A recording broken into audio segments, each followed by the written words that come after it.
Some comedians tell stories about extraordinary lives. Sebastian Maniscalco built a career by proving that ordinary life is already ridiculous enough. What makes his comedy work is that the complaint always starts somewhere familiar.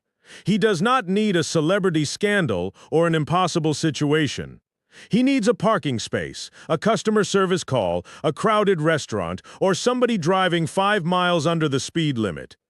Then he adds the thing that makes Sebastian Maniscalco unmistakable, the physical reaction, the hunched shoulders, the suspicious stare.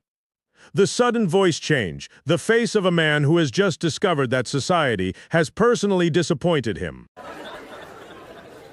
Now you gotta plan the wedding. Now I come from an Italian family. Italians do it a lot different than most people when it comes to weddings, okay? Italians don't register at Bed Bath & Beyond. We don't bring a toaster to a wedding. Italians bring cash, okay? We put it in an envelope. Sometimes there's not even a card. There's just cash with a Post-it note. Congrats. Now, the bride and groom know they're getting cash. They're sitting there with a satin bag that says cash in diamonds. And people walk in and, they start making a deposit. Now, some people don't give the cash right away. They hold on to it. They wait till dinner's served. Right? They go to dinner. They'll have the dinner. They're eating the chicken. Right? They go, the chicken's kind of dry. Take 100 out of the envelope. The food stinks. Take 100 out. Then at the end of the wedding, the bride and groom, they go up to the room, and before they do anything, they start opening up these envelopes.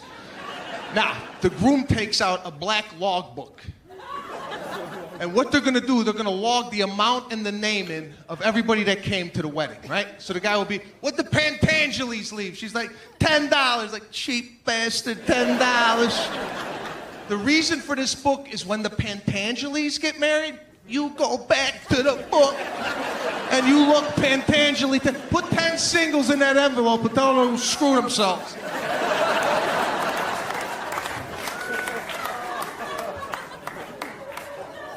That's how I did it. My father, cash. That's all he had, a wad of cash growing up. No wallet, just a wad, just a big knot with a broccoli band around the wad.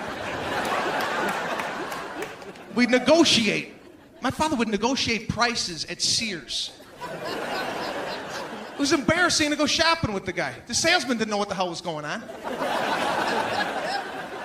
The salesman, like, the refrigerator's gonna be about $1,200 here. My father would be like, no, it's not. We're gonna pay cash.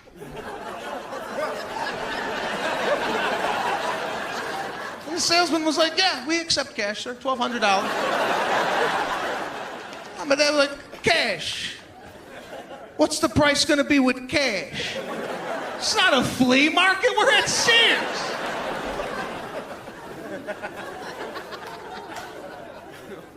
I didn't grow up in a huge family, right? I have a sister. Getting stuck behind a slow driver should be a minor inconvenience. In Sebastian's world, it is a transformation scene. That is the first part of the Sebastian formula. Take a common irritation, give it a physical body, and push it until the audience recognizes the absurdity and the uncomfortable truth. Driving, that's another thing I can't do. You ever get behind someone, they're not moving? They're not moving, right? You're like, come on. Right? You're like, you change into an animal.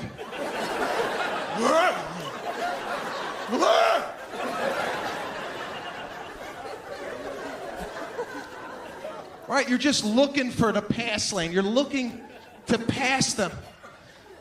And it seems like it's days. It takes days for this to happen. But you'll finally get it, right? You'll finally get it. But as you pass, you can't let this go. As you pass them, you have to turn and look to see who the hell is driving this way. You can't go to bed at night without putting a face to that miles per hour. And I don't know what happens to us. As we pass, we lose it. We're like, what the hell are you doing?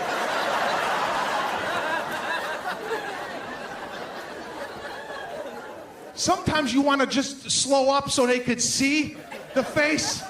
You pull up and you're like, look at what you did to me. I was happy a mile ago. Look at this transformation.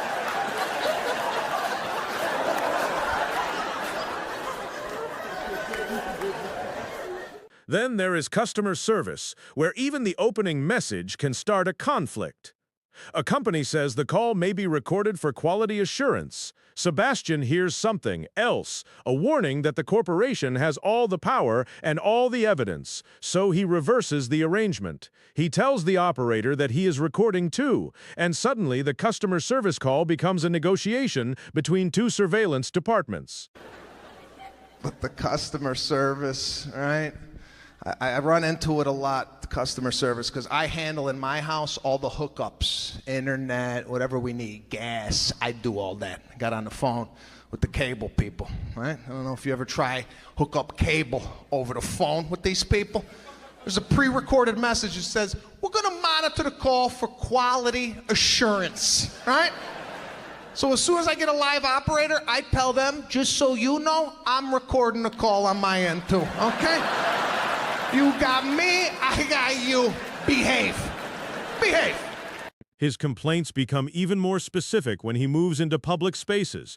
Checking into a restaurant should be simple. You give your name, wait for your table, and try not to look nervous.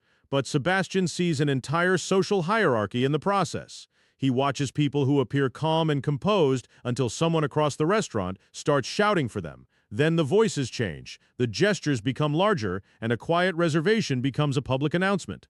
Sebastian's gift is his ability to perform both sides of the situation. He becomes the person trying to maintain dignity, then immediately becomes the person destroying that dignity from across the room.